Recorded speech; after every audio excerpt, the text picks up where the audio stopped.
I don't remember you raising me. What is this anyway? Frankly, this is kidnapping, isn't it? Don't say such awful things. After saying that, Hillary slapped my face hard enough to make a sound. Inside, I thought, good, do it more. Eventually, the taxi arrived at a somewhat dingy 3-story building. Surprised? I'm a president's wife, married into wealth. You're still poor, right? So I thought I'd share some of that with you. Indeed, she was trying to use me. Eventually, my mother Diane and my father came to find me, and I firmly declared, no, this person is my only mother. She has been by my side, providing a warm home 3 times longer than the time you claim to have raised me. So what, you're saying you chose to live in poverty with this sick man willingly? As Hillary said this, my father burst into a big laugh. Hey, Hillary. I'll introduce you to a company with an annual revenue of $500 million and the family. What? My name is Sherry Miller. I'm 18 and will be starting college this spring. I've just finished my university entrance exams and am now enjoying my freedom from studying. Hey, time's almost up, isn't it? Dressed in an apron, my father Phil shouted from the stairs leading to my second-floor room. I know. I shouted back. Today is the day for university enrollment procedures. I've decided to attend a university in the neighboring state. So I have to attend a session about dorms and apartments offered by the school. Maybe I should go with you? It's fine, I can go alone. Really? My father looked a bit sad. Your mother wanted to go too. She has work, it can't be helped. Yes, we are a family of 3. What sets us apart from other families is that my mother works outside and earns well, while my father is a stay-at-home dad who takes care of the household. My father Phil is now 48. Diane, my mother, is 48 years younger. She and I are not blood related. But to me, she is the only mother I acknowledge. I will never acknowledge the woman who abandoned my sick father and a 3-year-old me to become some company president's mistress, my mother. I refuse to acknowledge her. The real mother abandoned us 15 years ago. Her name was Hillary. Even saying a mother regarding her angers me, so I always refer to her dismissively in my mind. Of course, I would never say such things in front of my father. He is a kind man, and if I spoke of my biological mother that way, it would surely make him sad. I don't want to see my father's sad face. I always want to see him smiling gently, as he does now with Diane and me. Hillary left us 15 years ago for 2 reasons. One was my father's illness. The other was an affair with the president of the company where she was working at the time. Back then, my father didn't have the strength to confront Hillary's affair. His illness was incurable, and at that time, his symptoms were particularly severe. Hearing this, Hillary yelled at him. Incurable?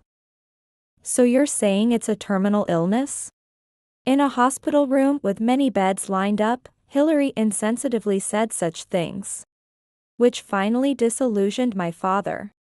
That's why he readily signed the divorce papers that Hillary presented. I couldn't let such a woman remain my mother. At that time, I was entrusted to my paternal grandparents. They would hug me and cry, feeling sorry for me. I realized around high school that half of their tears came from frustration. Now, they live a comfortable life in a distant paid elderly home. But back then, the atmosphere was always tense due to Hillary's treatment and my father's illness. My life changed drastically when Diane, my current mother, and my father met. His illness wasn't immediately life-threatening at the time, but he needed a long hospital stay. At that time, he had to be continuously administered medicine via 4. Now he lives a normal life, but back then, he was always accompanied by an 4 stand. That's when he met Diane, who was also hospitalized. My father was 33 years old then. Diane was 25. At that time, my father managed to keep working remotely to continue contributing to his company. The company wanted to keep him because he was a capable employee. However, the outlook was grim. That's when they met. Diane was also hospitalized due to stress and overwork. Transitioning to hospital life from a busy schedule, she was living depressive days. As they got to know each other and shared their situations, they concluded that they could manage them if they were together. The details of their relationship are naturally not something they would discuss with their daughter. Even for them, marriage wasn't immediately possible, especially for Diane. It seems the community welcomed the idea of an early marriage. However, it was not easy to gain their understanding when the partner was 8 years older and a divorced parent. From the start, Diane Miller was both kind and strict to me. She cared for me and disciplined me where necessary. After being discharged from the hospital, Diane frequently visited my father amidst her busy work schedule. Over the years, our relationship deepened, and after 5 years of being together, they managed to gain approval from those around them and got married. We have lived quietly and happily for 10 years since. Yet, there it was. Sherry. It's Sherry, right? A voice I didn't recognize stopped me as I was about to get my dormitory information after completing my university paperwork. It was Hillary. Hey, Sherry, do you remember me? I'm your mom. With those words, spoken in a coaxing tone, Hillary approached me. I was startled and almost ran away, not recognizing her. How could I recognize a woman I hadn't seen once since I was 3 years old? And who now claimed to be my mother? Who are you? I asked. Don't be so formal. Aren't I your mother? That's when I realized she was the person in the photos. My grandmother used to complain about why we still had that woman's photos around. It was unavoidable. All photos of me until I was 3 inevitably included her in close proximity. My father didn't want to throw away my photos, so he must have reluctantly kept those with her in them. I heard this compassionate reason from Diane. Unfortunately, I don't know you. What? Are you angry? Angry that I didn't visit? As Hillary edged closer with a forced smile, I replied. If I went with a stranger, my family would be upset. Don't be so cold. As Hillary reached out to grab my hand, I hastily shook her off and headed back home. When I opened the door to our apartment, I could hear humming. My father was preparing a meal in the kitchen. Every day, he thought about and cooked dishes that Diane and I loved. However, I wanted to finish this conversation before Diane returned. Dad. I rushed into the kitchen. Oh, Sherry, what's wrong? You look pale. And you're back sooner than I thought. Yeah. Sorry, the dorm stuff will have to wait. I sat at the kitchen table, and after my father gave me some water, I told him. She was at the university. Who? Her. The one who abandoned us 15 years ago. Phil, surprised, pulled up a chair next to me. You recognized her face? I've seen her in photos, and more importantly, she was desperately trying to approach me. That's troubling. He crossed his arms and pondered. What should we do? She'll probably show up at the university again, won't she? Maybe. There's no need to meet her. We have nothing to do with her anymore. But still. He tilted his head and furrowed his brows. Why is she approaching you now, after all this time? What do you mean? He didn't answer. Shortly after, Diane came home. Welcome back. I'm home. Ah. All my favorite dishes, thank you. That's what I love about Diane. She's always cheerful and never stinting with her gratitude. Her job is really demanding. She leaves early in the morning and often returns late at night. Possibly busier than a typical father in other families. Whether it's because of that or out of consideration for me, Diane never tried to have another child. I once casually asked her about it, and she replied, "Actually, I'm just too busy to think about having another child. And as far as I'm concerned, Sherry, you are my only daughter." Still, I can't believe she never wanted another child with someone she loves. But including this aspect, I respect and am grateful for Diane. And I hope she continues to be happy. Luckily, she's still 40. She could still have one child. I think it would be better if they had another child after I go to college or move out. After all, we have a very skilled house husband at home. From that evening, my phone was inundated with calls from an unknown number. "Dad, this." Showing him the call history, my father hurriedly pulled out an old address book. It was probably a number not registered on his current phone. As he flipped through the book, he eventually sighed deeply with a look of disgust. "It's her, isn't it? How did she get your number?" "I don't know." "Has she not changed her number all this time?" "Seems like it." "Well, she was always one to avoid hassle." Diane, fresh out of the bath with her hair still wet, asked me what was wrong. "You look tense, are you okay?"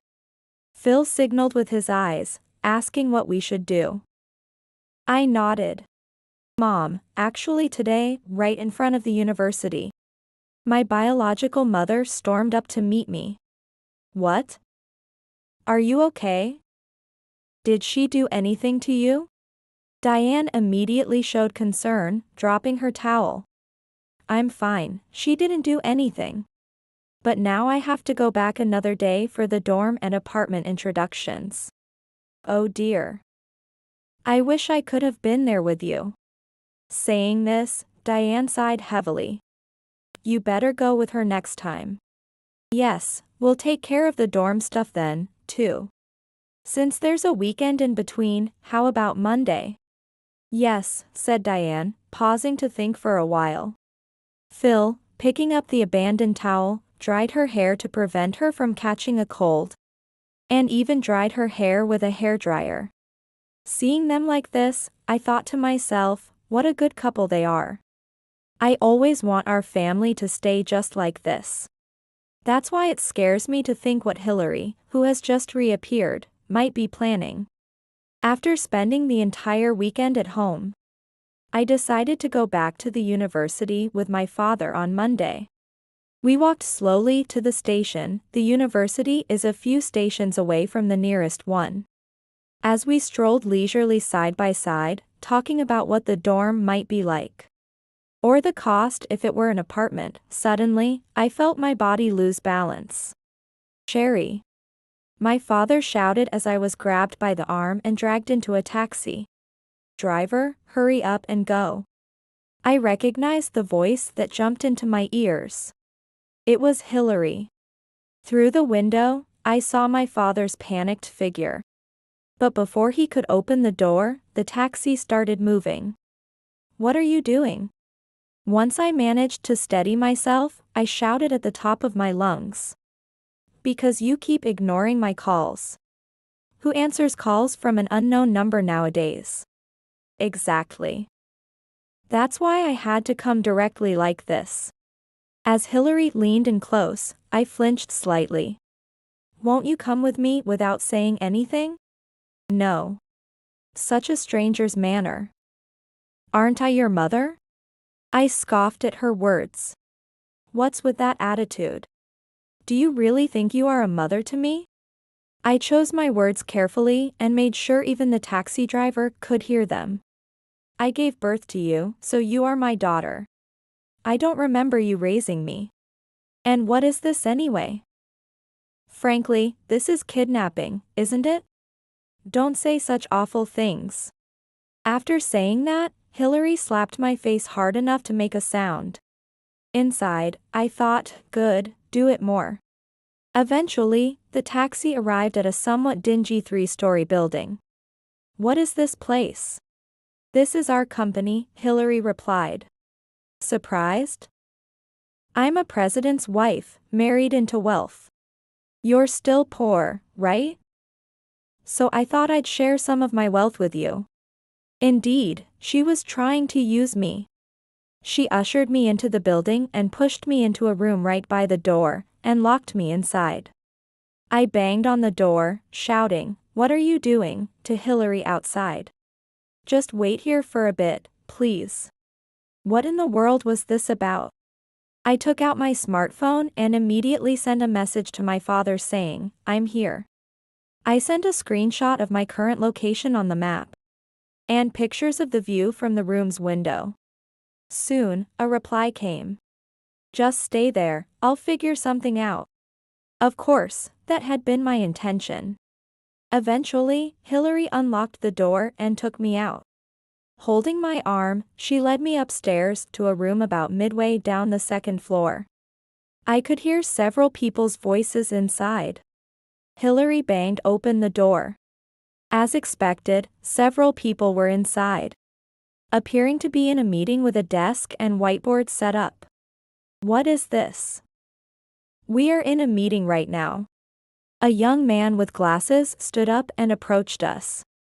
Hillary pulled me inside. It's not something, Ted. I was his wife, after all, I have a right to participate in meetings about the company's future. You weren't invited. That's no way to talk to your stepmother, is it? So, this glasses-wearing Ted is the president's son. But the whiteboard had a next management strategy or something written on it. And the president himself wasn't present, so, it means you're just Dad's second wife. And you were involved with him even when my mother was still around. What stepmother are you talking about? Exactly. Everything concerning the company after the president's passing was already discussed after the funeral. Hillary, what are you doing coming here all of a sudden? Oh, acting all high and mighty just because you used to be my boss. Then, for some reason, Hillary pushed me forward. Look, Ted. Your stepsister here is struggling with college fees. Couldn't you spare a little to help her out with her tuition? What? I was shocked. Was this why I was brought here? Tuition. Ted's tone slightly changed. Yes. This girl is my real daughter. She's just turned 18 and has just started college. She's living a poor life with her sick father. Don't you think if you had any heart, you'd let me have a bit more of that inheritance? I looked at Ted's face. The confusion was evident. Clearly, it was my turn to speak. What are you talking about? I haven't been informed about any of this. What are you saying now? Well, it's true, isn't it? I was brought here all of a sudden. All of a sudden? Ted caught onto my words. Yes, all of a sudden. I was supposed to be going to handle dormitory paperwork with my father. Not university procedures. So, you mean the university paperwork and the tuition have already been handled? Yes, exactly. Ted glanced sharply at Hillary. Hillary seemed puzzled, as if wondering, what? What? Then Ted continued to question me. Then how, and why, did you end up here? In a taxi. I have no reason to be here. I was forcibly brought by this woman. Be quiet. Then Hillary slapped my other cheek. What strength! It stung painfully. Does this woman not understand the concept of restraint?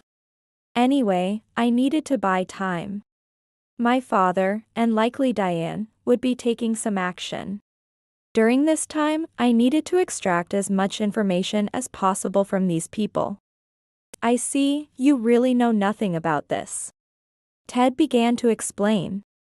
I am the son of the former president of this company, and I'm slated to be the next president. So you're saying you're my stepsister? No, I certainly do not feel that way.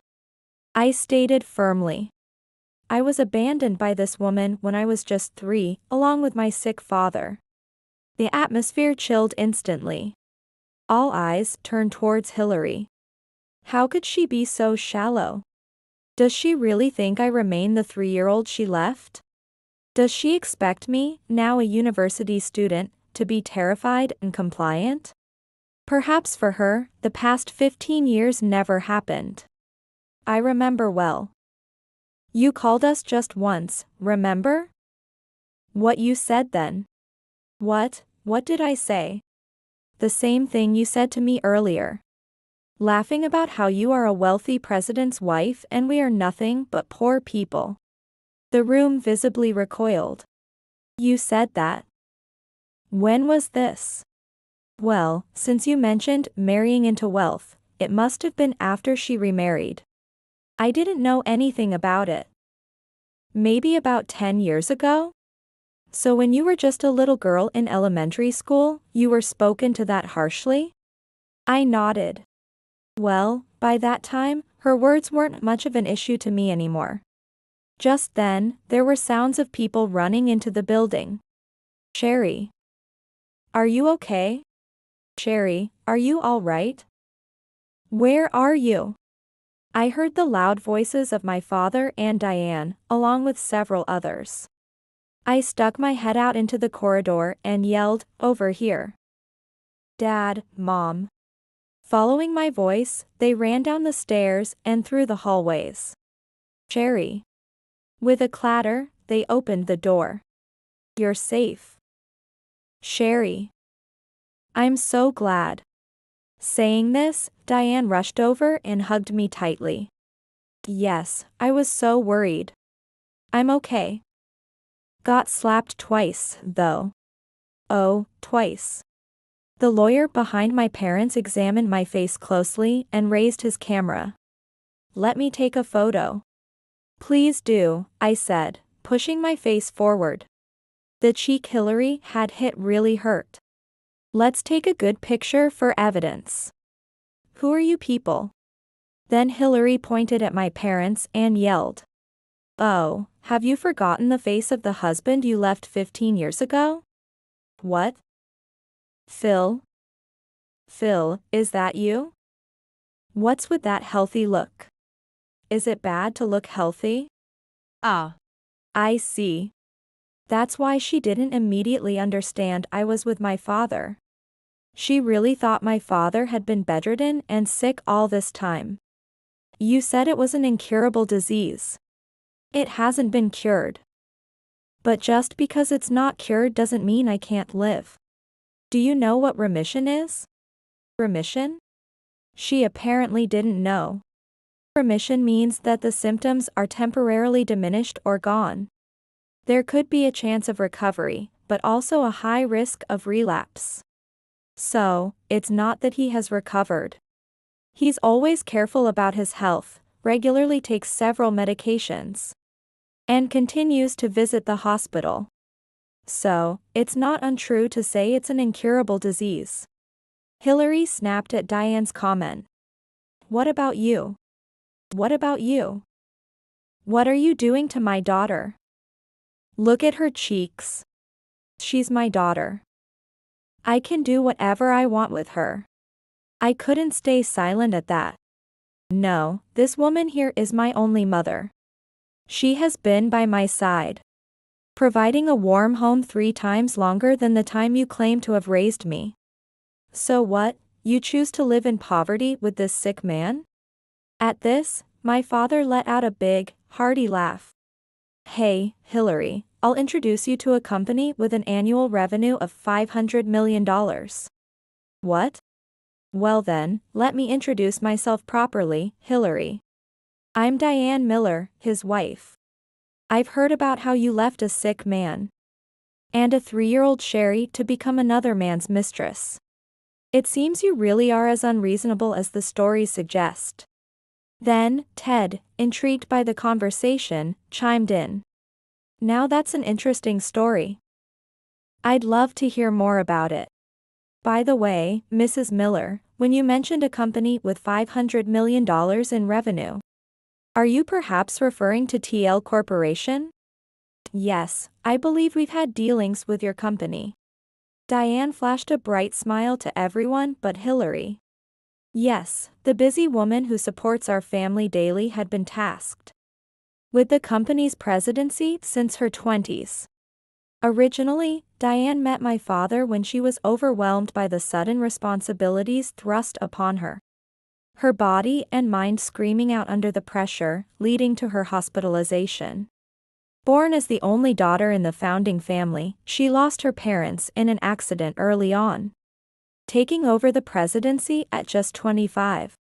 She struggled immensely under the high expectations and her own inability to meet them, leading to stress-induced gastritis. During her hospitalization aimed at remission, she met my father and me during one of our visits. I heard that my father told her that sometimes it's essential to delegate impossible tasks to trustworthy people, which greatly eased her mind. Amid her relatives meddling with marriage proposals, finding solace and comfort in my father's company, she decided to marry him. You were quite thrilled to be the president's wife after the previous one passed away. But my current wife is a president herself. Exactly. Ted also said. TL Corporation handles all the specialized cleaning operations needed by our department. And this lady here is the president.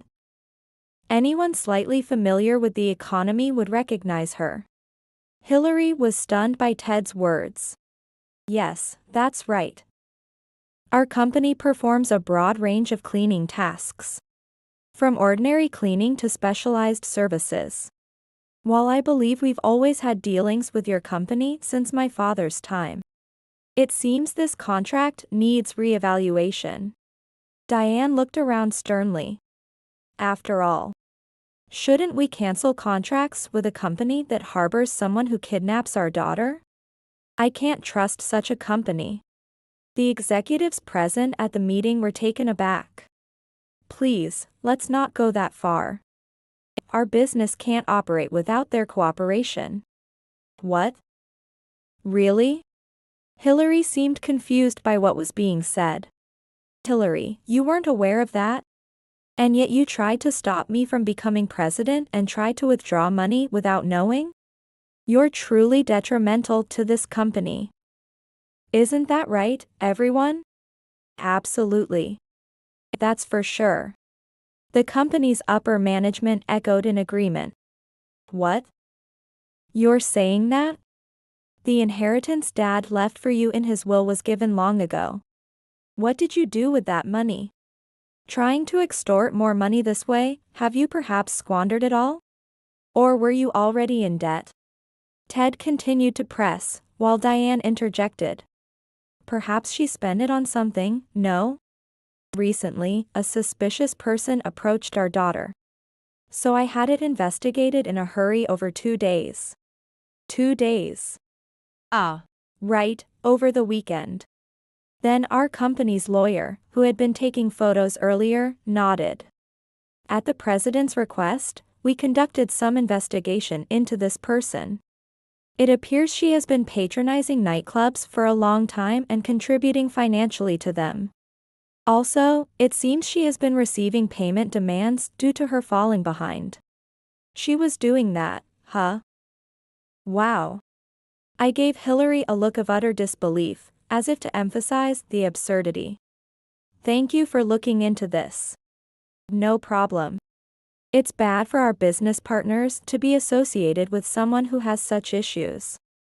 Yes, those who are detrimental to the company should be dealt with as quickly as possible.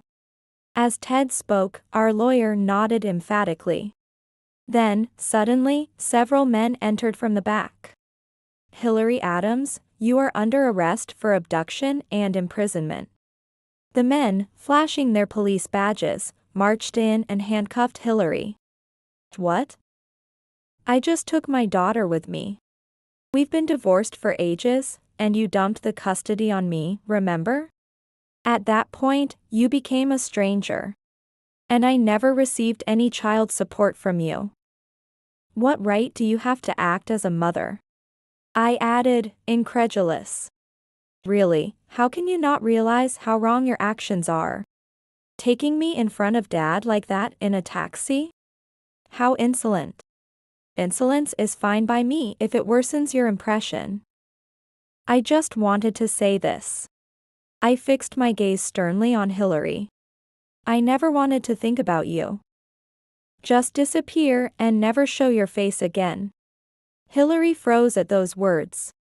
Then, as the police began to push her out, they took her away. Hillary was formally arrested for kidnapping and is currently under interrogation. It was such a sloppy crime. Not noticing my father walking nearby was one thing.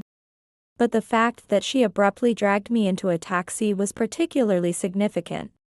In the car, I deliberately spoke loudly and clearly, making it known that I was being taken against my will, and that I no longer had any emotional connection with my mother. I wanted the taxi driver to hear how unwilling I was. As expected, the suspicious driver relayed our conversation over the radio. And the head of the taxi company, finding the recording suspicious, had kept a record of it. It was incredibly foolish of Hillary not to confiscate my smartphone. With today's technology, it's easy to pinpoint a location and send a map screenshot. Well, I had learned such crisis management from Diane. She had taught me at home how to pinpoint my location in case of emergencies. A skill she had learned in her youth. Apparently, the money Hillary had embezzled was significant. And the company is demanding its return. There will be a criminal trial regarding the abduction charges. And she will undoubtedly end up behind bars. We have no intention of showing mercy, no matter what her lawyers say. Hillary should come to terms with her own shallowness. Okay, smile for the camera. On the day of my university entrance ceremony, my father and I were taking photos under a cherry tree. Now it's my turn. Saying this, Diane handed the camera to my father and switched places with him. Right, you two look great together, especially with those cherry blossoms. Father said something that seemed a bit cheesy, probably influenced by the spring atmosphere. It's going to be a while before we can see each other again, huh? Diane said, her eyes welling up with tears. Father gently patted her shoulder. Facing them, I spoke up. Hey, I have a request. What is it? This time, I really want to see a brother or sister. At that, both of them blushed. At this age? Come on, Mom, you're only 40. You can definitely have another child. Now that I'm an adult, why don't you two spend some time alone and then introduce me to a little brother or sister? Don't say that. With that, Diane hugged me. You are my only daughter. That's true, but Mom, you have so much love to give. I'm sure you'll be lonely without me. Oh dear, I should have made you go to a closer school. I chuckled at that. In truth, wanting a sibling or worrying about her being lonely was just a pretext. Diane is currently the head of the company. But I believe that I shouldn't be the one to take over from her. My father agrees with this too. After all, I am my father's stepchild, not my mother's biological child. Even if she treats me as her own child, the outside world may not see it that way. Especially since the company is a well-established, mid-sized family business, with a tradition of keeping management within the family. She must be aware of this. After a moment of silence, Diane nodded deeply. Well, maybe I'll try just a little harder. She smiled shyly and hesitantly. No matter how things turn out, we will remain a family. We have managed well so far. And surely, we will continue to do so, harmoniously and happily.